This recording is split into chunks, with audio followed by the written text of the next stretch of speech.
अस्सलाम वालेकुम, cooking शुकिंग channel में आप सबका वेलकम। तो आज हम बनाएंगे चिकन मैक्रोनी। लेकिन उससे पहले अगर आपने मेरे चैनल को सब्सक्राइब नहीं किया तो पहले कीजिए सब्सक्राइब, बेल आइकन को कीजिए प्रेस ताकि मेरी नई आने वाली वीडियो सबसे पहले आपको देखने को मिले।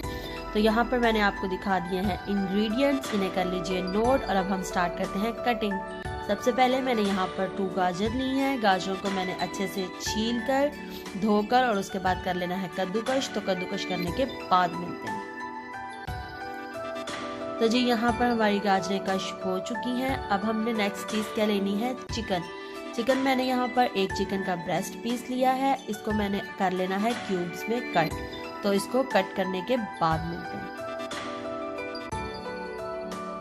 आपने इसे छोटा छोटा कट कर लेना है ताकि अच्छे से फ्राई हो सके। ज़्यादा बड़ा होगा तो फ्राई होने में थोड़ी प्रॉब्लम करेगा, इसलिए छोटे क्यूब्स में कट करना है। अब हमने ले लेनी है यहाँ पर एक शिमला मिर्च। शिमला मिर्च को हमने क्या करना है, पहले दरमियान में से 2 हिस्सों में डिवाइड कर लेना है और फिर हाथ की मदद से, ये 2 उंगलियों की मदद से इसके अंदर से हमने निकाल लेने हैं बीज। और बीज हमने दोनों साइड से निकालने के बाद इसको भी कर लेना है कट। बारीक बारीक इसको कट करने के बाद मिलते हैं।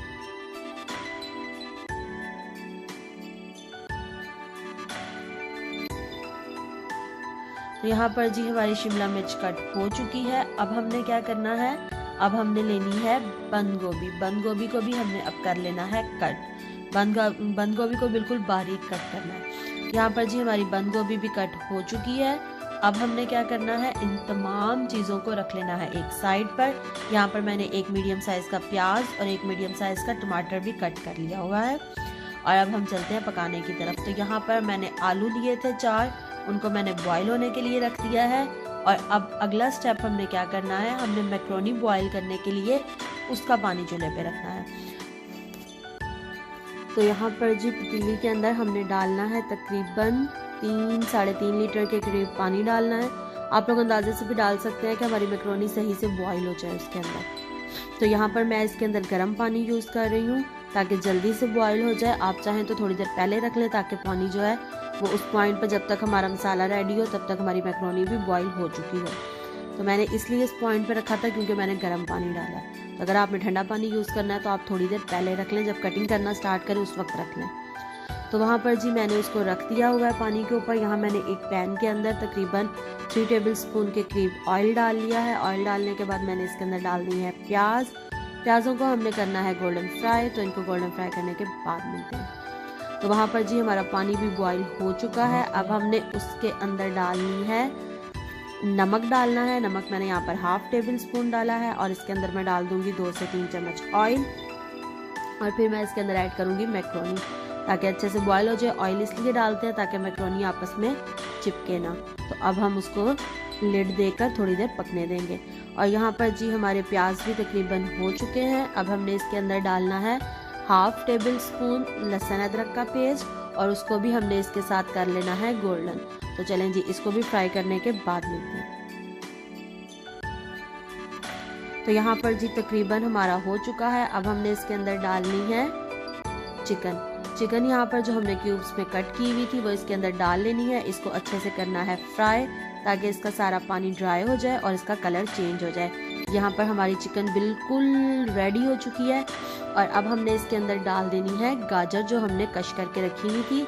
गाजरें हमने पहले डालनी है। गाजरों को तकरीबन हमने 2 से 3 मिनट के लिए पकाना है ताकि गाजरें अच्छे से न सॉफ्ट हो जाएं। तो अब हमने जब गाजरें सॉफ्ट हो जाएंगी तो इसके अंदर क्या डालना है, हमने डालनी है इसके अंदर बंद गोभी यहाँ पर थोड़ी सी हार्ड मिलती है तो इसलिए मैंने शिमला मिर्च से पहले ऐड की है। अगर बंद गोभी आप लोगों के पास इतनी ज़्यादा हार्ड नहीं मिलती तो आप शिमला मिर्च और बंद गोभी इकट्ठे भी शामिल कर सकते हैं। यहाँ पर मैंने इसको 2 मिनट के लिए पकाया है ताकि ये भी थोड़ी सी सॉफ्ट हो जाए। तो इसे 2 से 3 मिनट हम पकाने के बाद वहाँ पर हमारी मैक्रोनी भी आई थिंक रेडी हो चुकी है। तो उसको भी देखते हैं कि वो हमारी रेडी हुई है या नहीं। तो यहाँ पर जी मैक्रोनी हो चुकी है तकरीबन रेडी। तो हमने उसको क्या कर लेना है, उसको हमने कर लेना है स्टेन। तो उसको मैंने स्टेन करके रख लिया है ऊपर ठंडा पानी डाल के। तो अब यहाँ पर जो हमारी बंद गोभी हो चुकी थी इसके अंदर अब हमने ऐड कर देनी है शिमला मिर्च। यहाँ पे शिमला मिर्च भी तकरीबन अब हमारी फ्राई हो चुकी है। इसके अंदर हमने जो बॉयल आलू किए थे उसको कट करके डाल दिया है और अब इनको अच्छे से हमने मिक्स कर लेना है। इस पॉइंट पर अब हमने क्या करना है, अलग से मसाला रेडी करना है। उसके लिए क्योंकि हमारी सारी सब्जियां पहले फ्राई हो चुकी हैं, इस मसाले के अंदर हमने पहले डाला थोड़ा सा ऑयल के अंदर हमने डाला कटा हुआ टमाटर, और अब हम डालेंगे इसके अंदर अपने मसाले मैंने यहाँ पर 1 टीस्पून यूज़ किया है नमक, 1 टीस्पून भर के कुटी हुई लाल मिर्च पाउडर, लाल मिर्च मैंने हाफ टी स्पून यूज़ किया है, हाफ टी स्पून मैंने हल्दी यूज़ किया है, और ज़ीरा पाउडर और धनिया पाउडर भी हाफ टी स्पून यूज़ किया है। अब ये सारे मसाले मैं डाल दूंगी इसके अंदर। तो अब यहाँ पर हमने क्या करना है, सारे मसालों को अच्छे से भून लेना है। तो यहाँ पर आप क्या कर सकते हैं, इसके अंदर 1-2 घूंट पानी ऐड कर सकते हैं ताकि हमारे मसाले जले ना। तो अच्छे से जी यहाँ पे हमारे मसाले भून चुके हैं। अब हमने क्या करना है, जो हमारी फ्राइड सब्जियाँ और चिकन थी वो हमने इसके अंदर डाल लेनी है। इसके अंदर डाल के हमने इसको करना है अच्छे से मिक्स, और मिक्स करने के बाद फिर इसके अंदर कौन से इंग्रेडिएंट्स जाएंगे वो देखते हैं। तो यहाँ पर तकरीबन इसको 2 मिनट के लिए हमने और मिक्स करते हुए पकाना है, और फिर हमने इसके अंदर बाकी के इंग्रेडिएंट्स ऐड करने हैं। और यहाँ पे चिकन भी आप लोग देख लें कि चिकन भी बिल्कुल सही तरीके से गल चुकी है। तो अब इसके अंदर सबसे पहले हमने डालना है सिरका। तो सिरका हमने कितना डालना है, तकरीबन 3 टेबल स्पून हमने इसके अंदर सिरका डाल देना है। और फिर हमने इसके अंदर डालना है सोया सॉस भी हमने 3 टेबल स्पून डालना है।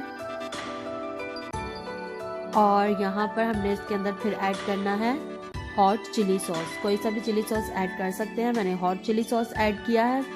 तो यहाँ पर इसको भी मैंने 3 टेबल स्पून के करीब हॉट चिली सॉस इसके अंदर डाल दिया है। आप नॉर्मल चिली सॉस भी यूज़ कर सकते हैं। यहाँ पर केचप मैंने यूज़ नहीं की क्योंकि केचप ऊपर से डाल जा सकती है।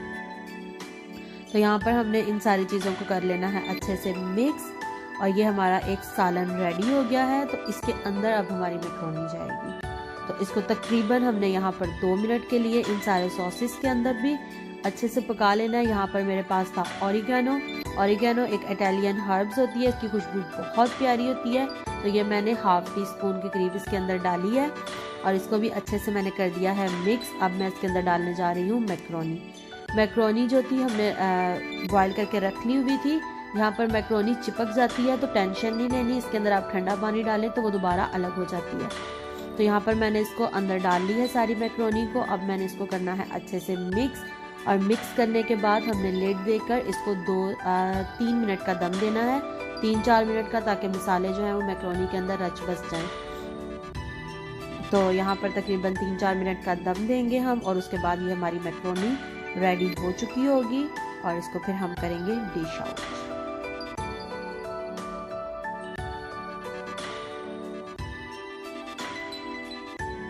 तो यहाँ पर जी हमारी मैक्रोनी हो चुकी है रेडी, और हमने इसको कर लिया है डिश आउट बहुत ज़बरदस्त खुशबू के साथ और ज़बरदस्त जायके के साथ। ये मेरे स्टाइल में मैक्रोनी थी। मैक्रोनी बनाने के डिफरेंट स्टाइल हैं, आप और भी तरीके से बना सकते हैं। तो नेक्स्ट वीडियो में इंशाल्लाह हम और भी तरीक़ों से मैक्रोनी बनाना सीखेंगे।